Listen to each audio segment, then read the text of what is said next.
Da ti si človek oziroma fotograf, ki veš, kje moraš biti. Zato ste se takrat tudi, mislim, da zelo hitro razšli in si tudi šel svojo pot. Kako veš, kje moraš biti? Ja, v bistvu je to legenda. Z leti se dogodki rahlo spremenijo, besede se spremenijo. Res je, da sem šel z Ervinom na Primorsko, kjer so se pač cariniki slovenski vdajali oziroma prepuščali jugoslovanski ruski armadi. Sam sem pa v tistem hipu hotel iti do Ormož, kjer so se bile res bitke. Zakaj sem hotel iti v Ormož? Zato, ker sem jaz živel kot otrok blizu Ormoža in so mi bili tisti kraji in Prleški jezik zelo blizu. In se rekel, če so Prleki tako bojeviti, si pač bi zaslužili, da bi jaz bil v tistih hipu tam. No, Ervin nekaj prepričal, da ima on tam veze, pa da zna priti na Primorsko preko nekih hribčkov.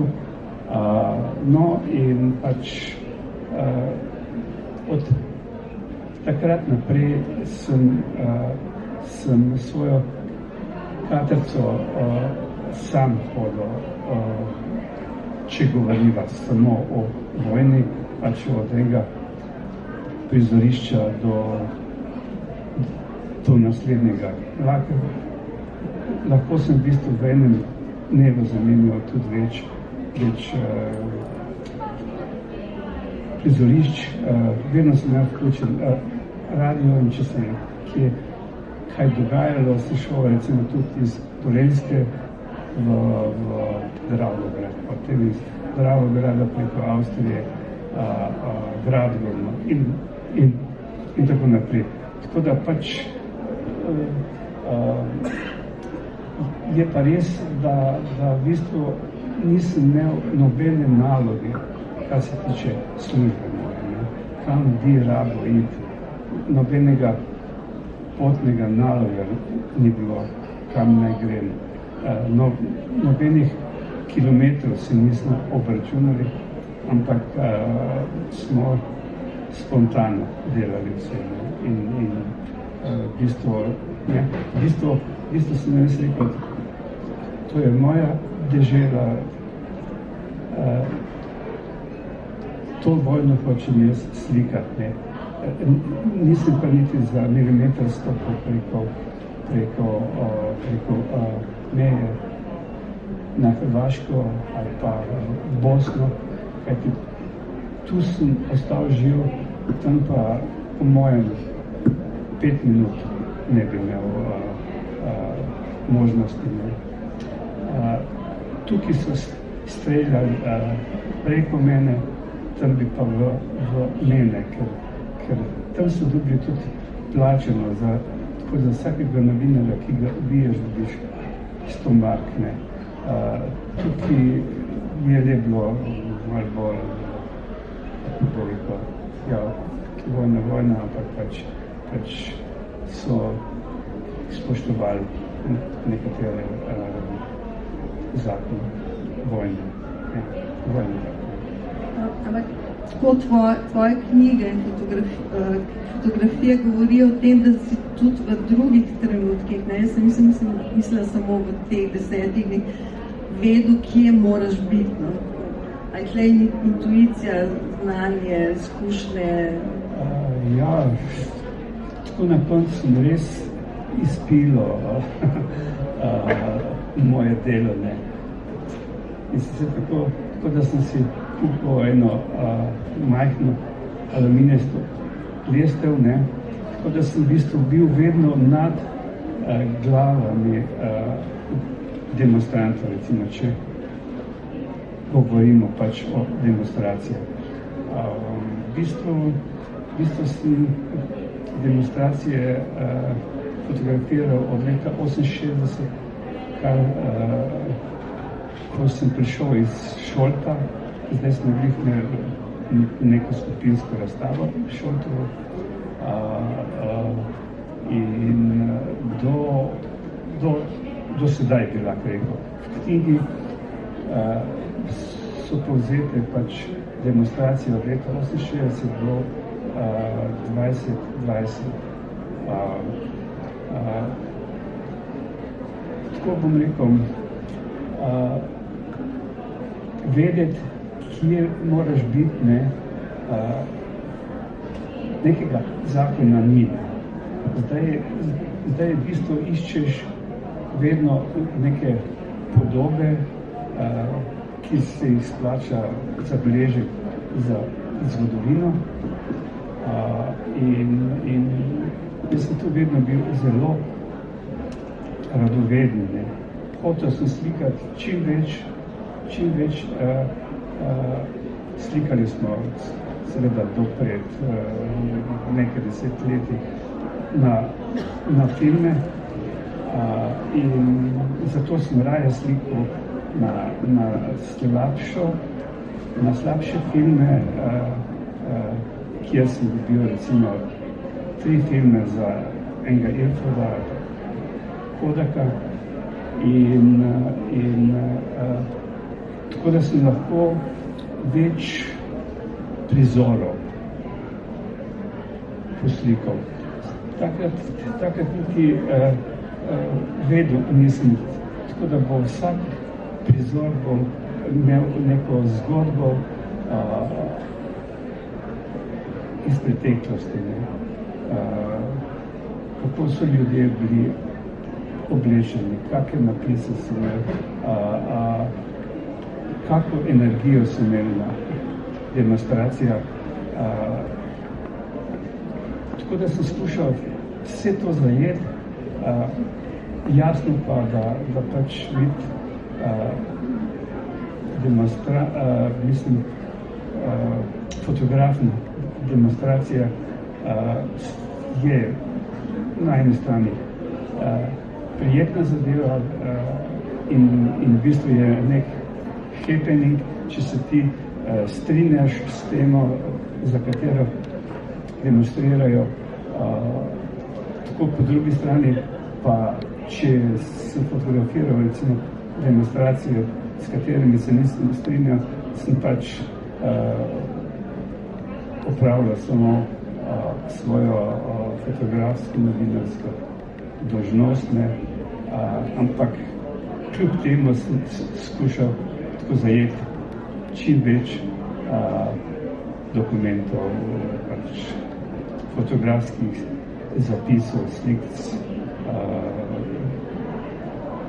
za prihodnost. Pač jaz sem vedno imel nekako to podobo, kako zapustiti dokumentarne reči, dokumentarne posnetke, da bo nekdo, ki ga ni bilo na svetu takrat, ki se je šele mogoče tako rodil pred nekaj leti, razumel, kaj so tisti demonstranti, kaj so tisti ljudje, ki so protestirali, pač hoteli. Zdaj sem pa lahko tako. Ravno to nisem hotela tebe vprašati, pa se to že poznava, da si ti zelo družbeno aktiven in družbeno angažiran, ampak hkrati pa slikaš proteste, za katere vem, ali pa si mislim, da stojiš za tem gibanjem, ki ga organizira, in tudi proteste, ki pa niso čist v tvojem vzornem toku. Ali imaš to različen način fotografiranja, različen pristop, kako to v glavi narediš? Jaz v bistvu probam vedno enakovredno obravnavati kjerekoli proteste, fotografiram. Ni pa to vedno mogoče zaradi različnih faktorjev, ki se zgodijo. ker se te protesti zelo razlikujejo med sabo pogosto, ne, se pravi predvsem v smislu neke agresivnosti, nekega odziva policije, tudi v bistvu cele napetosti znotraj tega dojemanja, zakaj se protestira. Tudi v bistvu ta moja uporaba bliskavice pri protestih mogoče ni čisto vedno mogoča, zato ker tudi protestniki različno dojemajo medije, takrat, ko se protestira. Ne. Se pravi, vemo, da je včasih bila tudi zelo velika nastrojenost proti medijem na nekaterih protestih, ki so bili v obdobju korone. In takrat je to težje, ne? In takrat tudi težje uporabiš bliskavico in take stvari. Sicer pa se mi zdi v protesti res tak fajn poligon za fotografiranje, ker načeloma vsi prisotni se zavedajo, da se bo na takem dogodku fotografiral, da je to tvoja dolžnost in tudi v bistvu se nimajo nič proti temu. No. Zato je tudi mogoče tak pristop, kot ga imam jaz, sploh mogoče in tudi meni v bistvu ni toliko težko to delati, kot je mogoče v nekih drugih situacijah, kjer v bistvu s to tehniko preveč vstopaš v prostor drugega. Sicer pa lih to, mogoče tudi dojemanje fotografa na protestu strani drugih, se mi je zgodila ena čudovita stvar v ponedeljek, ko sem otvoril razstavo. So v bistvu prišli dve gospe, ki sta se prepoznali na fotografijah. In to sta v bistvu fotografiji, za katere mogoče ne bi na prvo žogo sploh ena rekel, da so neke take fotografije, ki bi vsakega razveselile, ker so v neki situaciji, v nekem razmerju s policistom in tako, mislim, v neki taki kompoziciji. Ampak one dve sta bile navdušeni in sta rekli, da od takrat, ko sta videli to fotografijo, me zelo sledita in podpirata.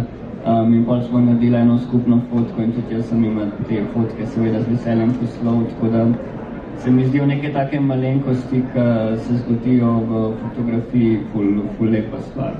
Mogoče bi se pa še sam navezal na hitro na tvoj uvod, ker si govorila o Palestini in o tem. Se mi zdi zelo pomembno, da vsak na svoj način izraža svoje prepričanje in da ima to možnost.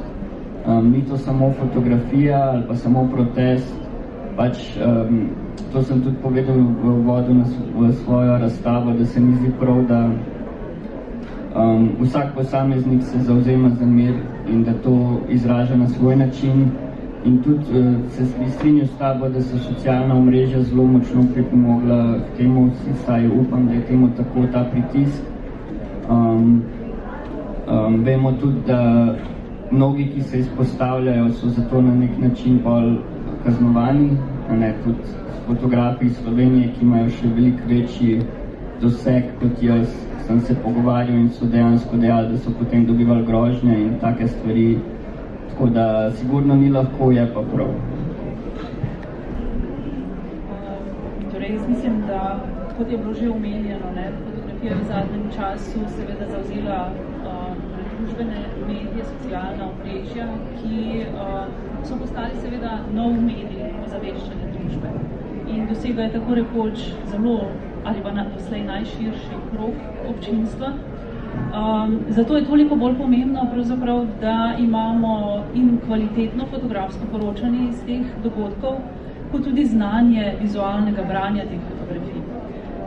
Nekako ves čas opažamo še vedno ali pa posebej dan današnji, da je vizualna pismenost, kako znamo prebirati fotografije, seveda velik problem naše družbe, ker jih jemljemo poenostavljeno, ker smo hitro tudi pravzaprav zmanipulirani z vizualnimi podobami. Zato je kvalitetno fotografiranje, torej kvalitetna vizualna pripoved skozi fotografijo in branje toliko bolj pomembno. Tako da ne gre vse prek seveda jemati vsega, kar je objavljeno, to vsi vemo. In zato so projekti, kot jih predstavljamo v knjigah, dolgoročni projekti, torej na primeru Tonetove knjige, ki zajema čas od leta 1968 do 2020. Pri tem ne smemo pozabiti, da ne gre samo za avtorja, ki za moje pojme nekako intuitivno vedno je o pravem trenutku na pravem mestu. To je zagotovo ena glavnih kvalitet dobrega fotoreporterja. Hkrati pa še ena, in sicer velik čut za dokumentacijo, torej za urejanje arhiva, za nekako sistematično arhiviranje, kar potem lahko v tako dolgem zgodovinskem obdobju rezultira v takem projektu.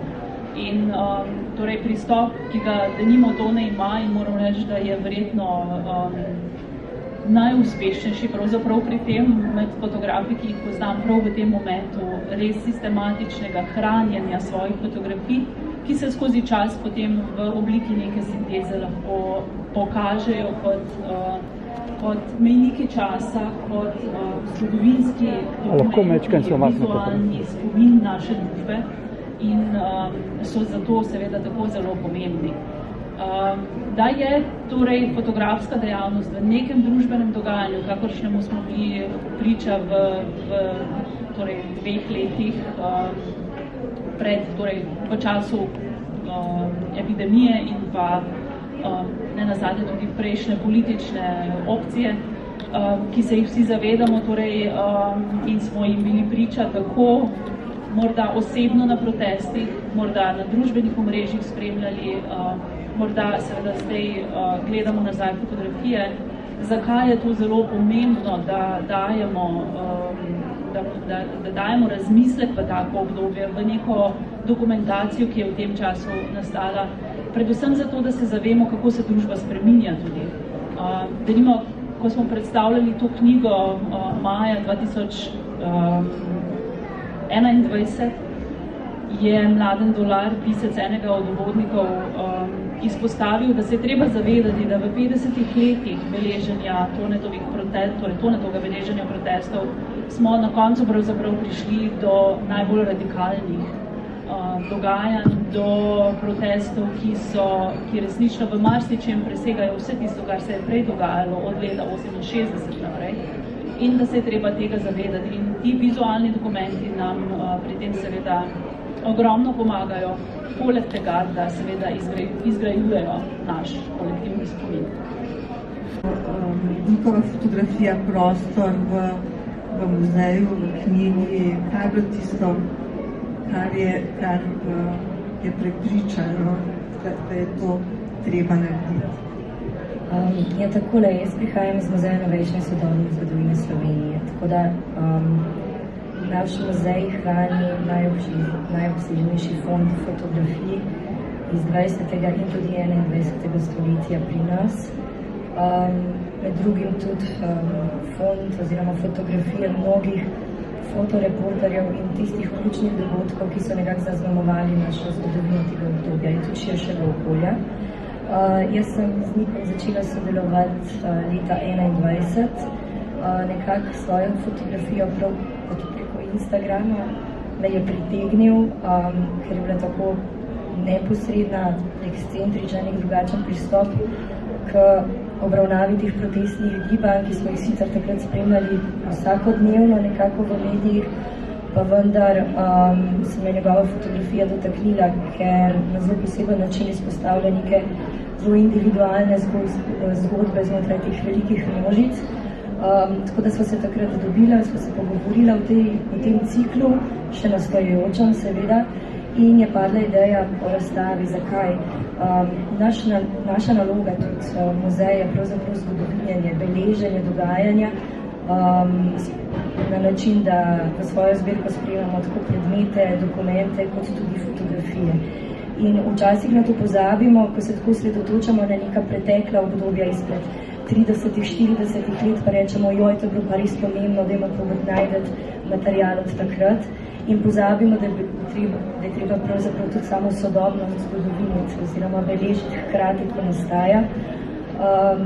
In mislim, da glede na to, da je bilo to izredno kaotično, pa neko tako prelomno obdobje, za nas velikokrat se pri predstavitvi tega projekta pogovarjamo o gledanju fotografij, da smo pravzaprav že pozabili, na kakšen način je bilo vse to kaotično. Je treba to nekako ohraniti, vključno tudi z vsemi temi neposrednimi prizori, ki so zajeti v tem njegovem ciklu. Tako na eni strani iz protestov petkov, tako imenovanih petkovih protestov, kot tudi anti-PCT protestov. Tako da en vidik je bil spravi dokumentarni, jaz sem pa v bistvu se mi zalikovno zbirko in mi je bil pravzaprav ta princip Nika kot nekega sodobnega fotografa, ki vključuje ulično fotografijo, v resnici principe neke ulične, ekscentrične fotografije v dokumentiranje, v beleženje, v neko to novinarsko branžo zelo zanimivo. Na ta način smo se potem odločili za sodelovanje. Moram pa poudariti, da se mi zdi tudi zelo pomembno, da je neka taka tematika predstavljena znotraj nacionalne institucije, zgodovinskega muzeja, ki ima odgovornost za te podobe hrane. Me vse zanima, kako se ti odločiš, vem, da si enkrat rekel, da za posamezne projekte uporabljaš drugačno tehniko, tle pa kar naenkrat je pa, so te tvoje fotografije s protesta na razstavah, so v knjigi, so najprej so na socialnih medijih. Kako se odločiš, kam, kaj, kako, mislim, a te to mota, kako delaš izbor za galerijo, za socialne medije, to kar eno in isto, ali si pa tem kak previden? Ja, v bistvu fotografije doživijo neko dost naravno pot prikazovanja, če lahko tako rečem. Pač socialna omrežja so res super, ker so instantna in sploh v času protestov, ko veliko ljudi tudi ni moglo ali pa si ni želelo izpostavljati ali pa biti pač v času korone prisoten, je bilo to zelo dobrodošlo za mnoge ljudi, pač tudi mnogo ljudi prihaja do mene in nekako reče, da je takrat spoznalo moje delo, ker sem se res trudil, da sem v bistvu probal čim hitreje te fotografije plasirati naprej. Po drugi strani je socialno mreže kot je Instagram drugačno kot časopis, ker je kot prvo mogoče še hitrejše kot časopis na nek način, oziroma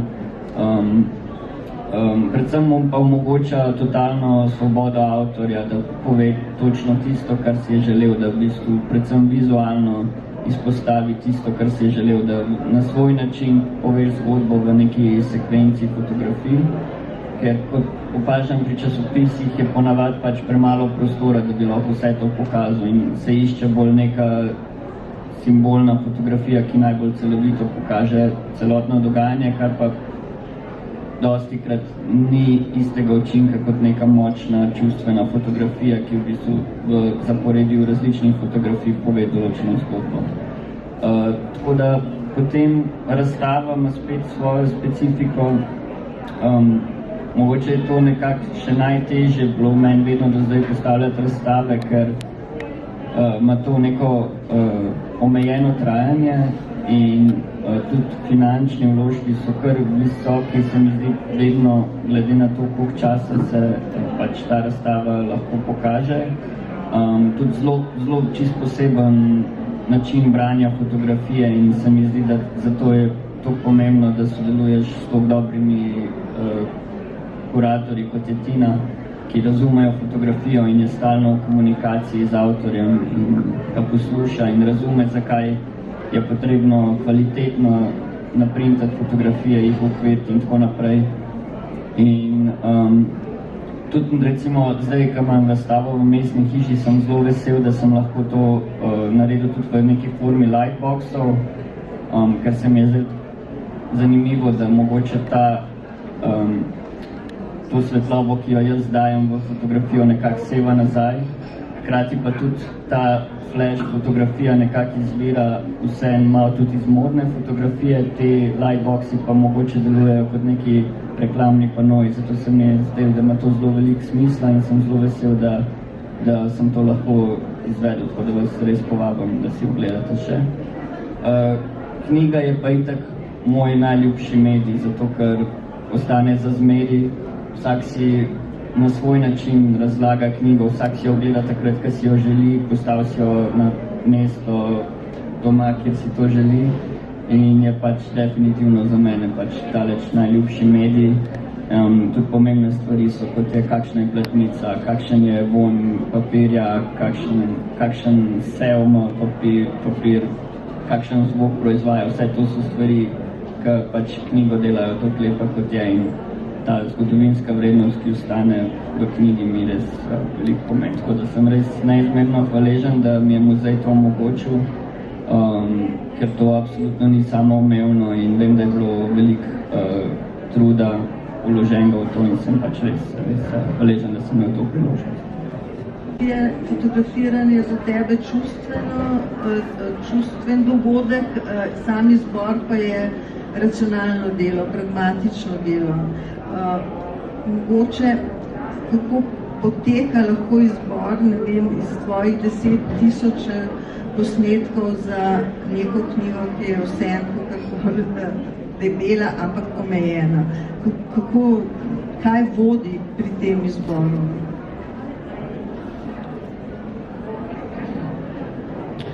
Ja, v bistvu res fotografiranje je za me vedno, tako bom rekel, spodbudo dobivam iz dogodkov in iz mojega dojemanja teh dogodkov.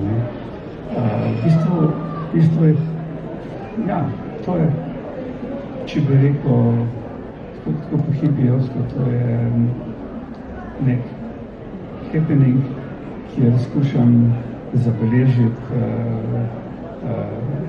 tisti čas na čim več načinov.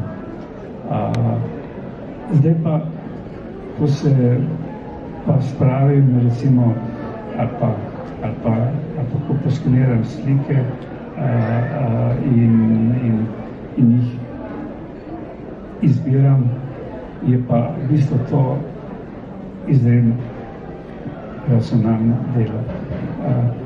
Dovolim tistim slikam, ki so ohranile energijo, ki so ohranile duh nekega časa, da pač si rečem, če so preživele, recimo 50 let, bodo še tudi naslednjih 50 let in so vredne, da se jih izpostavi. Morda naredim kaki fotografiji krivico, ampak to še vedno bodo imeli možnost. Kuratorji pač po mojem odhodu jih najti, jih izpostavljati in delati razne zapise o njih. Ja, res, pri izboru fotografij običajno ni to samo ena, ampak jih je več, njih se pa ravna potem, da vse povejo neko zgodbo o tistem času. Sicer pa, tako bom rekel, Marija ve več o meni, kot vem sami jaz o sebi. Tako da se mi zdi, da je ona čisto prava oseba, da pove marsikaj. Ja, prav to sem hodila vprašati, kako je videti vajno sodelovanje.